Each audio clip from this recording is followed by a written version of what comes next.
একা নয়, সহ পার্শ্বদগণ, পঞ্চতত্ত্ব, উড়িয়া গড়িয়া নবদ্বীপবাসী, নীলাচলবাসী সবাই আজ মহাপ্রভুর সঙ্গে কীর্তন করতেছে। শ্রীবাস শ্যামানন্দে বাসঘোষ সবাই কীর্তন করতেছে। যখন কীর্তন করতেছে, কীর্তনের ধ্বনি হচ্ছে। তা বাবা, কীর্তন করতে হলে তো তাল যন্ত্র বাজাতে হয়। তাল যন্ত্র ছাড়া কি কীর্তন হয়? সেদিন মহাপ্রভু কীর্তন করতেছে, তাল যন্ত্র বাজতেছে। কেমন করে?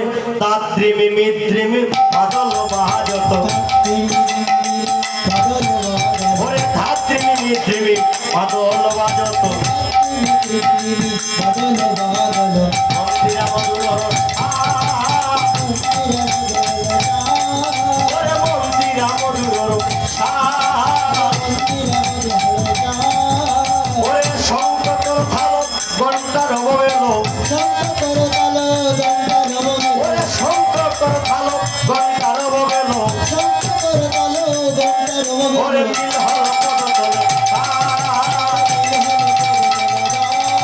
ওরে মিল হল পদতলে।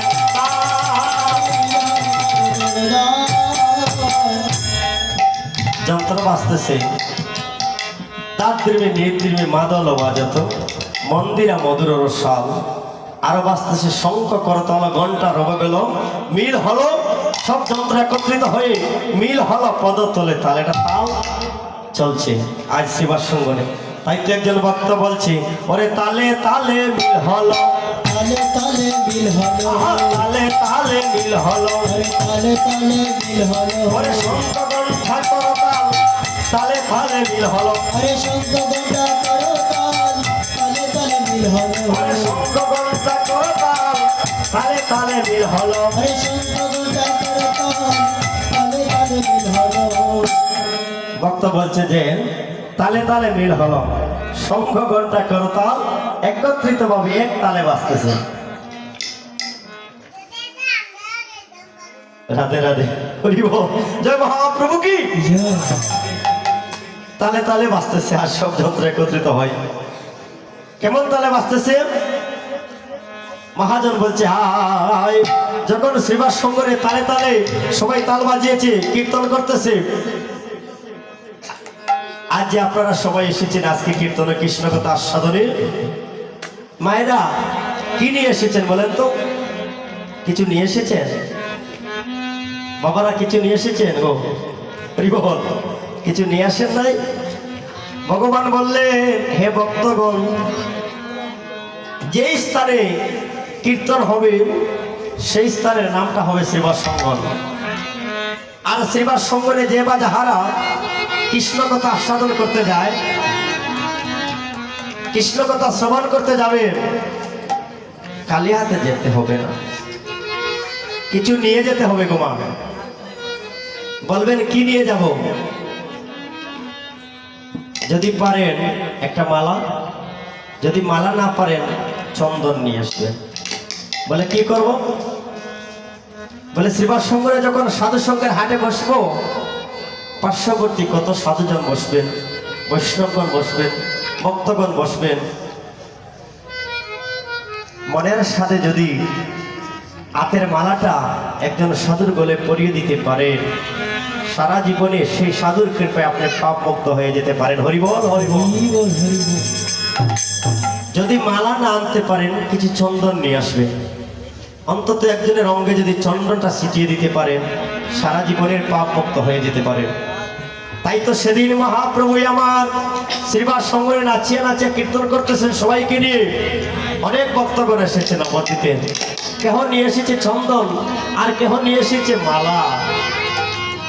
তাই তো মহাজন বলছে, কেহ দে মালা অঙ্গে, কেহ দে চন্দন, কেহ দে মালায়ঙ্গে, কেহ দে চন্দন, ওরে তো দেই মালা অঙ্গে, কেহ দে চন্দন, কেহ দে মালায়ঙ্গে, কেহ দে চন্দন।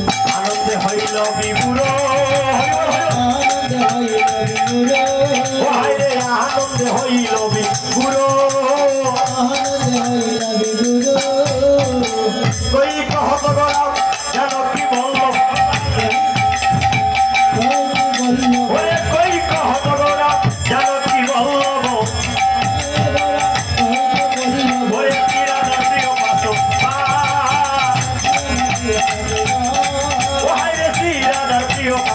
বাস নয়ন আনন্দ মনে আনো নাহি কো জানে ওরে নয়ন আনন্দ মনে আনো নাহি কো জানে গৌর আমার গদা ধরে গৌর আমার গদা ধরে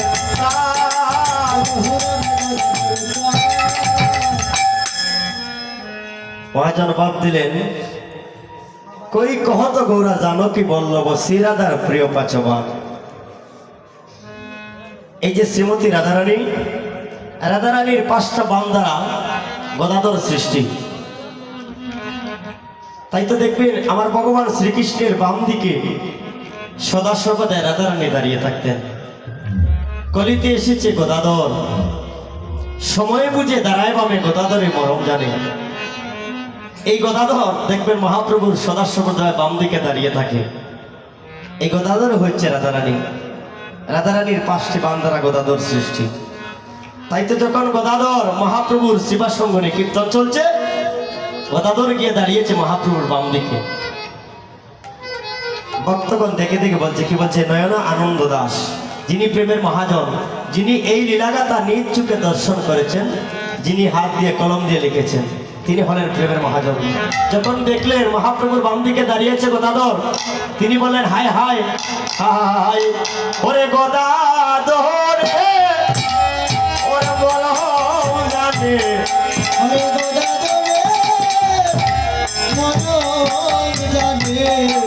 ওরে গদাধরে আজ মরম জানে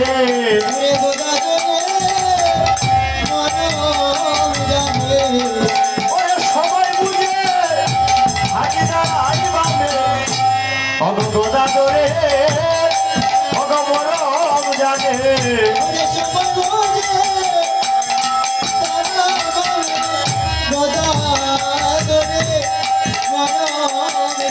ওরে গদাধরে মরম জানে হরিব ওরে গদাধরে মরম জানে ওরে সবাই বুঝে দাঁড়াই বামে ওরে সবাই বুঝে দাঁড়াই বামে হরিব হরিব হরিব হরিব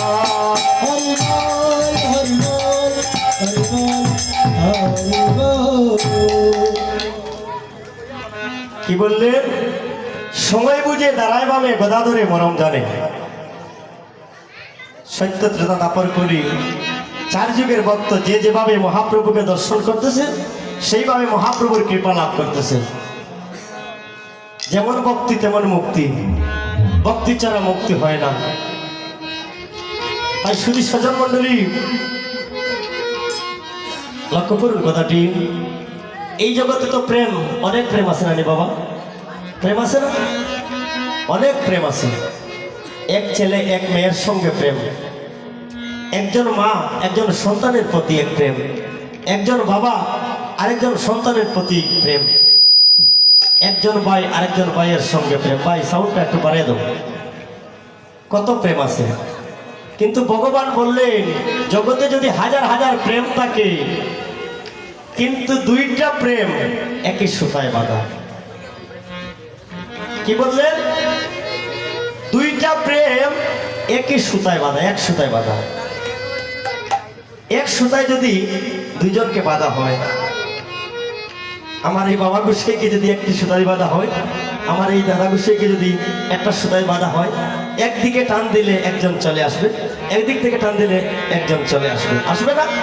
কারণ একটা সুতার বাঁধা। ভগবান বললেন 2টা প্রেম এক সুতায় বাঁধা। একটা প্রেম হলো সর্বপ্রথম, কথাগুলো লক্ষ্য করুন, একটা প্রেম হলো সর্বপ্রথম মা আর সন্তানের প্রতি যে প্রেম। মা এবং সন্তানের প্রতি যে প্রেম ভালোবাসা যদি এক সুতায় বাঁধা না হতো, তাহলে একজন সন্তান কানাডা, ফ্রান্স, ইতালি, আমেরিকা বিদেশে গিয়ে একজন সন্তানের যখন দেহে আঘাত লাগে, কষ্ট লাগে, সেই কষ্টটার সাথে সাথে দেশে যদি মা থাকে, মায়ের অন্তরে এসে আঘাতটা লাগে, লাগে না? লাগে না? লাগে। এটা হচ্ছে একই সুতার বাঁধন। তাহলে আরেকটি প্রেম হচ্ছে একই সুতার বাঁধা। সেটা কোন প্রেম? সেটা হচ্ছে মধুর প্রেম। কোনটা মধুর প্রেম? মধুর প্রেম হচ্ছে শ্রীমতী রাধারানী আমার গোবিন্দের প্রতি যে প্রেম, সেটা হচ্ছে মধুর প্রেম। রাধারানী প্রেমগুরু, আবার রাধারানী ভগবানের ভক্ত। ভক্ত ভগবানের মহামিলন, ভক্ত ভগবানের মধ্যে যে প্রেম, সেই প্রেমটা একই সুতায় বাঁধা। তার প্রমাণ দেখেন। আস্তে এইভাবে শুভ দিবসে আমার মহাপ্রভু কীর্তন করতেছেন। মহাপ্রভু যখন হরিবল ধ্বনি করে কীর্তন করেন বাবা, আর নিজের মধ্যে থাকেন না। কোথায় আছেন, কি করতেছেন, নিজে আত্মহারা হয়ে যান, পাগলের মতো পাগল হয়ে যান। কিন্তু শ্রীবাস সঙ্গনে মহাপ্রভু সহপার্শ্বগণ গোদাধর, শ্রীবাস সবাইকে সঙ্গে নিয়ে আজ কীর্তন করতেছেন। কীর্তন করিতে করিতে গো মা, এই যে পূর্বে বলেছি একই সুতায় বাঁধা ভক্ত ভগবানের মহামিলন, হঠাৎ স্মরণ হয়ে গেল একজন ভক্তের কথা। হঠাৎ করে স্মরণ হয়ে গেল একজন ভক্তের কথা। সেই ভক্তের নাম বলবো, যিনি দেবাদিদেব মহাদেব, যিনি আমার শিব বাবা, তিনি বর্তমান কলিযুগে কে? অদ্বৈত প্রভু। কীর্তন করিতে করিতে, ওমা অল্প সময় আছে, একটু বসুন কষ্ট করে। কীর্তন করিতে করিতে হঠাৎ করে স্মরণ হয়ে গেল ভক্তের কথা, যে আজ সকল ভক্ত শ্রীবাস সঙ্গে আমার সঙ্গে আছে, কিন্তু একজন ভক্ত নেই। সেই ভক্তের নাম হচ্ছে অদ্বৈত প্রভু। অদ্বৈত প্রভু বাড়ি তো আপনাদের পাশেই, শান্তিপুরে। তাই মহাপ্রভু শ্রীবাস সঙ্গনে ডাক দিলেন নিতাই ভাইকে, যে নিতাই ভাই, আমার তো বড় মনে পড়তেছে, আমার ভক্ত খুব মায়ার ভক্ত অদ্বৈত প্রভুর কথা। নিত্যানন্দ প্রভু বলছে, তাহলে প্রভু কি করবেন? বলে একবার চলো শ্রীবাস সঙ্গনে কীর্তন ছেড়ে দিয়ে তুমি এবং আমি, আমরা দুই ভাই শান্তিপুরে চলে যাব। নিত্যানন্দ প্রভু বলে, আচ্ছা আচ্ছা, তোমার মনের বাসনা পূর্ণ হোক প্রভু। নিতাই ভাইকে জড়িয়ে ধরে এবার ধীরে ধীরে কি করলেন? শান্তিপুরের দিকে যাত্রা করলেন। কিন্তু গোমা একই সুতার বাঁধার প্রমাণটা কেমন করে পাবেন দেখেন। শ্রীবাস সঙ্গনে মহাপ্রভু আলাপ আলোচনা করতেছেন একমাত্র নিত্যানন্দ প্রভুর সঙ্গে, কিন্তু তখন কিন্তু অদ্বৈত প্রভু শ্রীবাস সঙ্গনে নয়। কোথায়? নিজের অঙ্গনে। রাত্রবেলা, রাত্র নিশিকালে ঘুমিয়ে আছেন, ঘুমিয়ে আছেন, অন্তর দেয়ালে নিজ চোখ দিয়ে দর্শন করতেছেন আমার প্রেমের মহাজন, আমার দয়াল প্রভু গৌর হরি নিত্যানন্দ প্রভুর সঙ্গে আলাপ আলোচনা করতেছেন। কি আলাপ আলোচনা? যে আমি শান্তিপুরে যাবো নিতাই, আমার পরম ভক্ত অদ্বৈত প্রভুর অঙ্গনে। হরিবল হরিবল হরিবল। কিভাবে জানলো? ঘুমে স্বপ্ন যুগে দেখতে পেল। আচ্ছা মা, এটা যদি একই সুতার বাধা না হতো, তাহলে কীর্তনটা নবদ্বীপে শ্রীবাস সঙ্গনে হচ্ছে, আর অদ্বৈত প্রভু নিজ অঙ্গনে ঘুমিয়ে আছে, কেমন করে এই খবরটা পায়? এটা হচ্ছে একই সুতার বাধা। যখন স্বপ্নটা যখন ভেঙে গিয়েছে, হরিবল, ওমা আপনারা আনমনস্ক হবেন, আমার দিকে একটু লক্ষ্য করুন। যখন স্বপ্নটা ভেঙে গিয়েছে, ঘুমটা ভেঙে গিয়েছে, তখন তাহার স্ত্রী, অদ্বৈত প্রভুর স্ত্রী, যার নাম হচ্ছে সীতা ঠাকুরানী, সীতা ঠাকুরানীকে ডেকে ডেকে বলছে, সীতা ঠাকুরানী আজ মনে বড় খুশি। বলে কি হয়েছে? বলে আজ একটা স্বপ্ন দেখেছি। বলে কেমন স্বপ্ন দেখেছে? স্বপ্ন তো কুস্বপ্ন হতে পারে, সুস্বপ্ন হতে পারে, এত খুশি কেন? কি স্বপ্ন দেখেছে বলো? বলে আমি কি স্বপ্ন দেখেছি জানো? গত রজনীতে সীতা দেখেছি স্বপ্নে। সবাই হাততালি।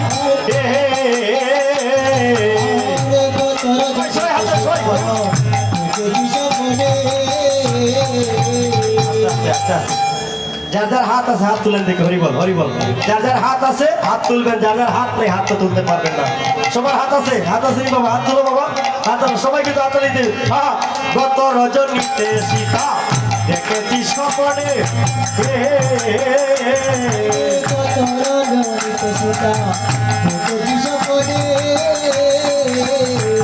ওরে আসবে না আমার গৌর নিতাই আমার অঙ্গনেতে ওরে আসবে না আমার গৌর নিতাই আমার অঙ্গনেতে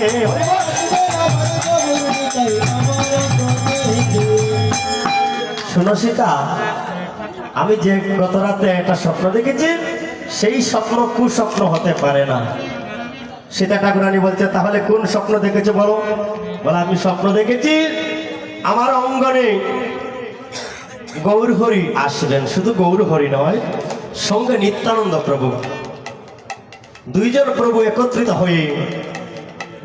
একত্রিত হয়ে আমার অঙ্গনে আসবেন এই খবরটা কি দুঃখের হতে পারে সুখের খবর না খুশির খবর সীতা ঠাকুরানী পরম খুশি হয়ে গেলেন বাহ বাবা যার কারণে অহর্নিশি সবাই যার গুণগান করে যার তপস্যা করে যার আরাধনা করে একটু চরণ কৃপা লাভ করার জন্য তিনি আজ আমার শ্রীঅঙ্গনে আসবেন কত আনন্দের বিষয় তাহলে কি করতে হবে বলো স্বামীকে বলছে অদ্বৈত প্রভুকে বলে তুমি একটা কাজ করো মহাপ্রভু গৌরী তাই আমার অঙ্গনে আসবেন অঙ্গনটা একটু সুন্দর করে পরিষ্কার করো এবং পরিষ্কার করে এবং সুন্দর করে অঙ্গনটা সাজিয়ে নাও তাই সীতা ঠাকুরানী কি করলেন আদেশ করলেন অদ্বৈত প্রভু আলিপনা দাও গো সীতা আঙ্গিনা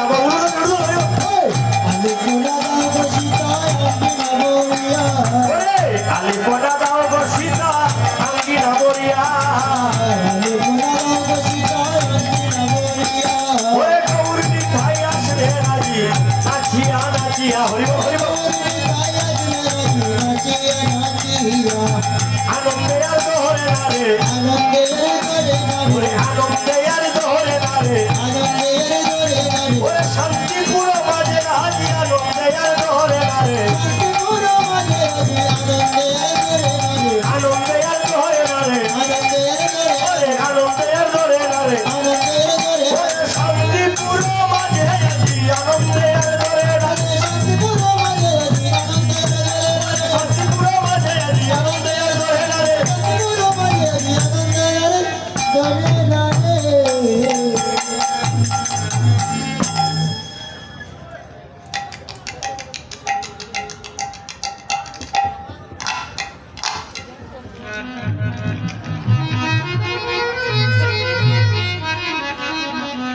সীতা ঠাকুরানীকে আমার মহাপ্রভু আদেশ করলেন যে সীতা সুন্দর করে আলিপনা মানে সাজানো সাজগোজ এই যে শ্রীঅঙ্গনে কীর্তন হবে আগামীকাল এক দিবা একটা হরিনাম সংকীর্তন হবে কত দূর দূরান্তের ভক্তগণ আসবে এর জন্য আপনারা কষ্ট করে গ্রামবাসী সবাই মিলে কত সুন্দর করে একটি সাজিয়েছেন কেন যেখানে সুন্দর সেখানে আনন্দটা একটু বেশি হয় আর যেখানে সুন্দর কম সেখানে নিরানন্দ হয় তাই মহাপ্রভু যখন এই অঙ্গনে আসবেন এসে দেখবেন আমার ভক্তগণ সবাই মিলে কত কষ্ট করে সুন্দর করে সাজিয়েছে তিনি খুশি হয়ে যাবেন তাই কি করেছে সীতা ঠাকুরানী সেদিন অদ্বৈত প্রভুর কথা আদেশ শুনে তাদের বাড়িটা সুন্দর করে সাজিয়ে নিয়েছে যখন সাজিয়ে নিয়েছি এদিকে শ্রীবাস সঙ্গন থেকে আমার মহাপ্রভু পাই নিতাইকে এইভাবে জড়িয়ে ধরলেন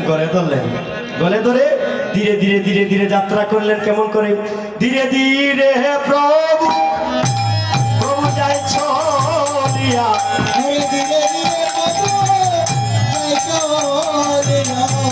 ওরে ধীরে ধীরে প্রভু প্রভু যাই ছড়িয়া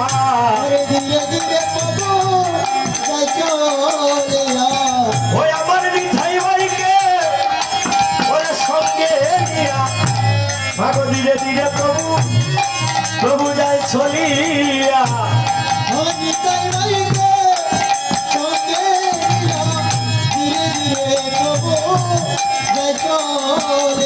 গেলেন অগয় উপনীত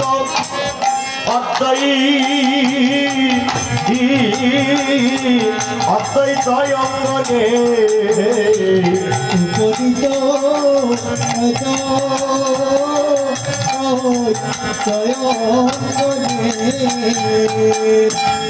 আচ্ছা, এখানে আরেকটি কথা গো মা,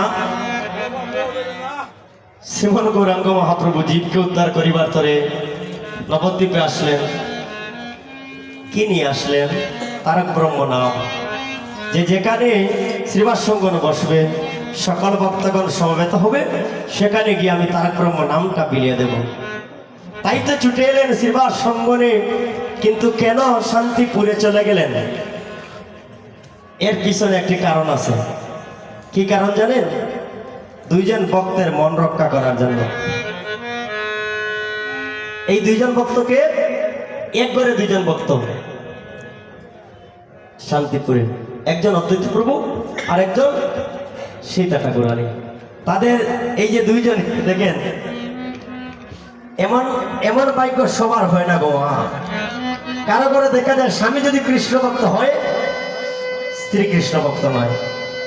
আবার দেখা যায় যদি স্ত্রী কৃষ্ণ ভক্ত হয়, স্বামী কৃষ্ণ ভক্ত নয়। এক করে স্বামী এবং স্ত্রী কৃষ্ণ ভক্ত হওয়া অনেক ভাগ্যের ব্যাপার। অদ্বৈত প্রভু যেমন প্রভুর ভক্ত, সীতা ঠাকুরানী প্রভুর ভক্ত। তাই এই দুই ভক্তের সঙ্গে আমার ভগবানের কথা দেয়া ছিল। কেমন কথা? সর্বপ্রথম অদ্বৈত প্রভুর কথা বলি। অদ্বৈত প্রভু পূর্ব জন্মে ছিলেন দেবাদিদেব মহাদেব। তো দুর্গা স্ত্রী হচ্ছে দুর্গা। প্রতিদিন দুর্গা মা রাসমঞ্চে যায়। যে রাসমঞ্চে যে ঘরে রাস হয়, সেই ঘরে সবাই প্রবেশ করতে পারবে না, নিষেধ করা হয়েছিল। কে কে প্রবেশ করতে পারবে জানেন? শুধু নারী প্রবেশ করতে পারবে, পুরুষ প্রবেশ করতে পারবে না।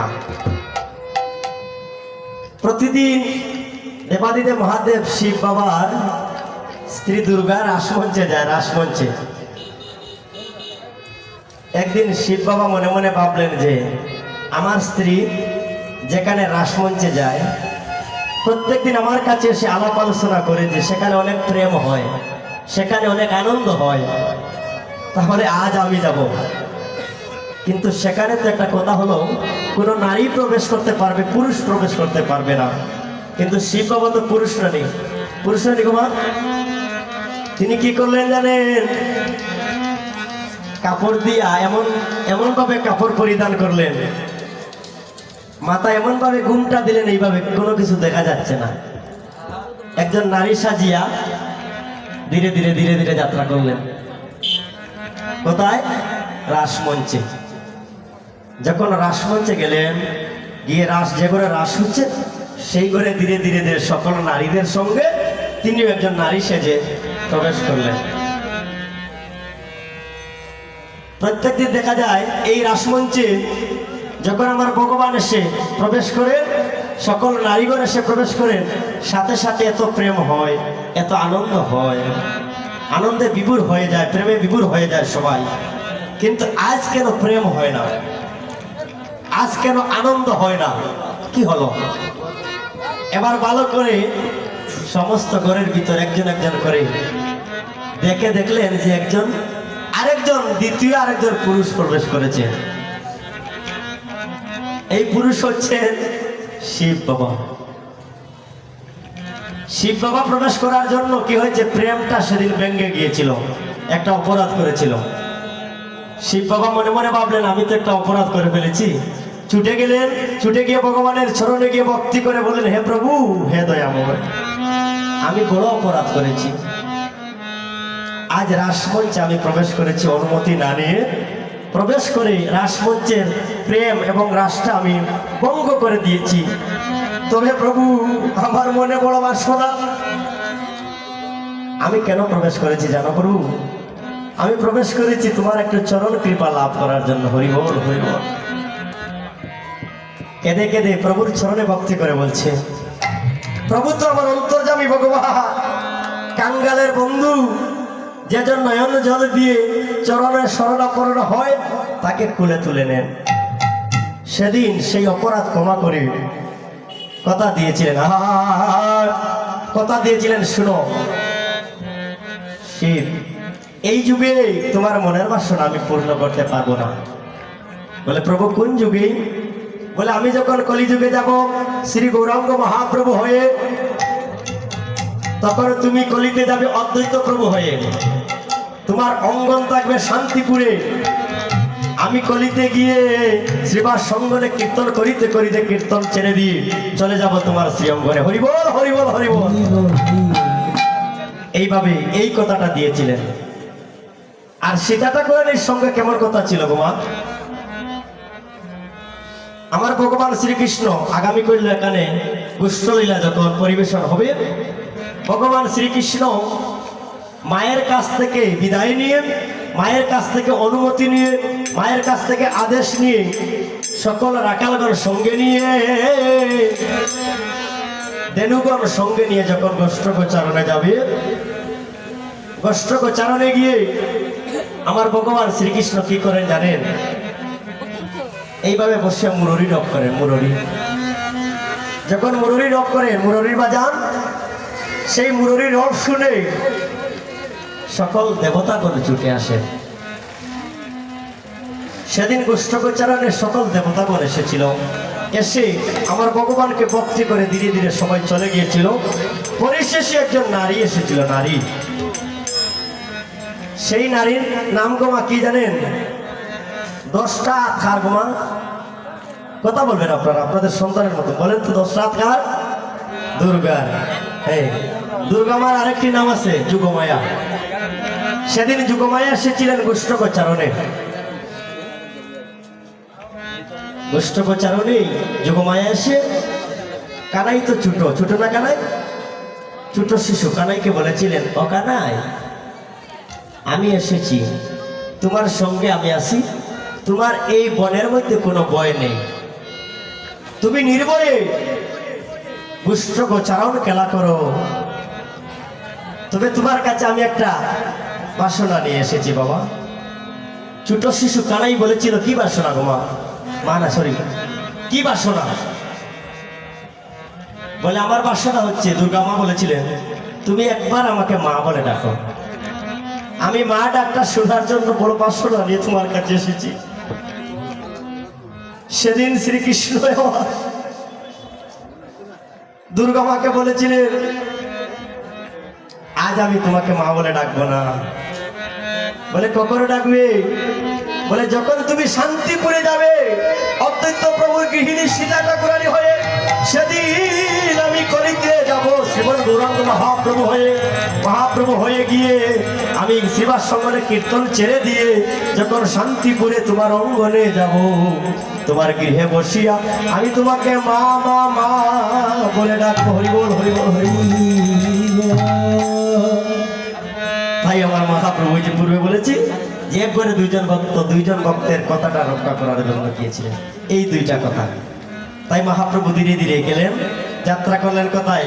শান্তিপুরে। শান্তিপুরে যখন গেলেন অদ্বৈত প্রভু অঙ্গনে মহাজন বাদ দিল, আয় একদিন প্রভু আসি অদ্বৈত মন্দিরে বসিল।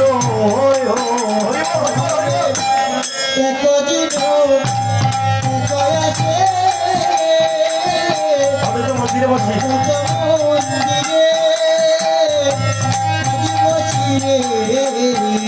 আসি বসিলেন সচির কুমার, আসি বসিলেন সচির কুমার, নিত্যানন্দ করি সঙ্গে অদ্বৈত বসিলা রঙ্গে গো। নিত্যানন্দ করি সঙ্গে অদ্বৈত বসিলা। অদ্বৈত বসিলা কীর্তন এই মহোৎসবে করিতে বিচার তোর মহোৎসবে করিতে বিচারি গো। নিত্যানন্দ প্রভুকে সঙ্গে নিয়ে আমার মহাপ্রভু ধীরে ধীরে যাত্রা করলেন। যেতে যেতে অদ্বৈত প্রভুর অঙ্গনে যখন গিয়ে উপনীত হলেন, কয়জন প্রভু? নিত্যানন্দ প্রভু, শ্রীমন গৌরাঙ্গ মহাপ্রভু, দুইজন। যখন অদ্বৈত প্রভুর অঙ্গনে গেলেন, গিয়ে বসলেন, অদ্বৈত প্রভু আরেকজন যুক্ত হলো। কয়জন হলো? কয়জন? তিনজন। তাই তো সীতা ঠাকুরানী ভিতর থেকে মনের আনন্দে বলছেন, তিন প্রভু একতাই, তিনি প্রভু একতাই, তিন প্রভু একতাই, তিনি প্রভু একতাই, অদ্বৈত আর গৌরনিতাই, তিন প্রভু একতাই, অদ্বৈত গৌরনিতাই, তিনি প্রভু একতাই, ওরে অদ্বৈত আর গৌরনিতাই, তিন প্রভু একতাই। অদ্বৈত গৌরনিতাই, তিনি প্রভু একতাই। তিন প্রভু নাগমা, অদ্বৈত প্রভু, নিত্যানন্দ প্রভু আর শ্রীমন গৌরাঙ্গ মহাপ্রভু, তিনজন প্রভু একত্রিত হয়ে বসলেন। কেন বসলেন? কেন বসলেন গো? আমাদের জীবের জন্য। কিভাবে এই হরিনাম মহাযজ্ঞ হবে সেই বিধান দেওয়ার জন্য বসলেন। বসে বসে আলাপ আলোচনা করতেছেন, কিভাবে জীব উদ্ধার হবে, কিভাবে হরিনাম মহাযজ্ঞ দান করতে হবে। সীতা ঠাকুরানীর ভিতর ঘর থেকে যে ঘরে বসে আছেন তারা তিনজন প্রভু, বাহিরে আরেকটি ঘর আছে ভিতরে, সেই ঘরে বসে আছে সীতা ঠাকুরানী। মহাপ্রভু তিন প্রভুর একত্রিত কথাগুলো শ্রবণ করে শুনতে শুনতে সীতা ঠাকুরানী কি করেছে জানেন?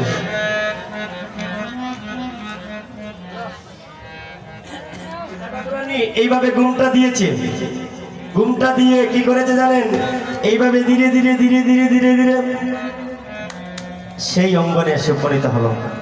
উপনীত হয়ে তিনজন প্রভু একত্রিত বসে আছে, মহাপ্রভুর চরণে এইভাবে ভক্তি দিয়েছে। হরিবল হরিবল।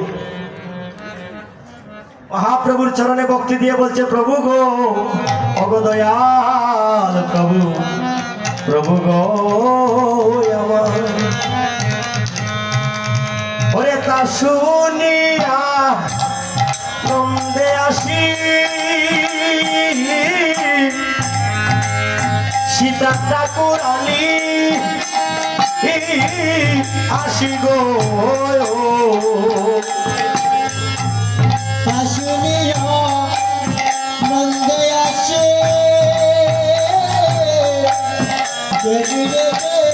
রানী আসি গো।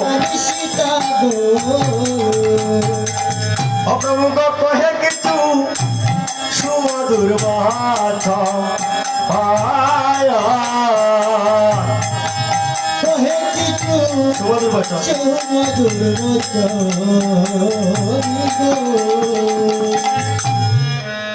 অদ্বৈত প্রভু, মহাপ্রভু, নিত্যানন্দ প্রভু তিনজন বসে আছেন ঘরে। সীতা ঠাকুরানী ঘুমটা মাথা দিয়ে ধীরে ধীরে গিয়ে মহাপ্রভুকে ভক্তি করেছে। যখন ভক্তি করেছে, ভক্তি করতেছে আর বদনে একটা কথা বলছি। কি বলতে জানেন? প্রভু গো, তুমি বলো বলো প্রভু গো, সচির নন্দ, তুমি বলো বলো প্রভু গো, সচির নন্দ, প্রভু গো তুমি বলো বলো প্রভু গো, তুমি সচির নন্দ, তুমি বলো বলো প্রভু গো, তুমি সচির নন্দ। অগ কিসে হবে কলি,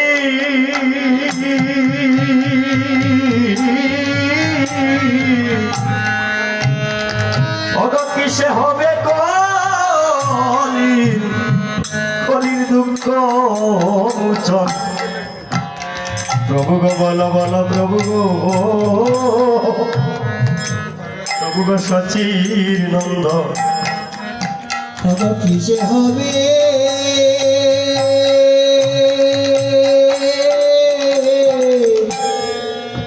কলির দুঃখ মোচন বলো বলো প্রভু গো তুমি সচির নন্দন অগ কিসে হবে এই কলি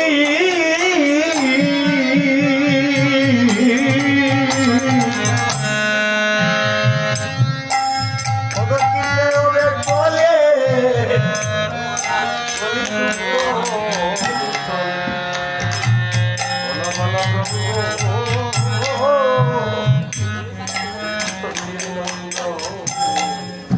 আরে কিসে হবে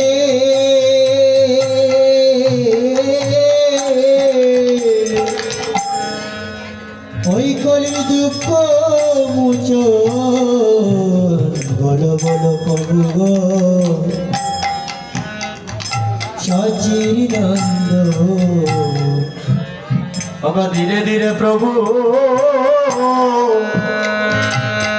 বলো প্রভু গো ধীরে ধীরে প্রভু বলো গো ওরে কিসে উদ্ধার হবে কলির জীব তুমি বলো বলো প্রভু গো অগ প্রভু ওরে কিসে হবে কোনের পাপ মুছো বলো বলো প্রভু গো তুমি সচির নন্দ তোমার কলির জীবে গতি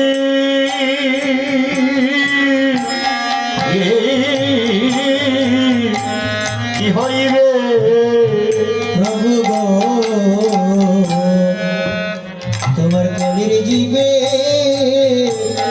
কি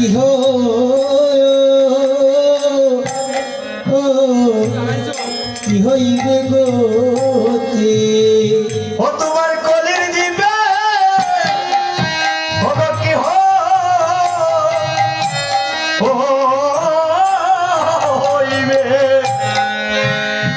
গতি গো ওমা গো কলির জীবের গতি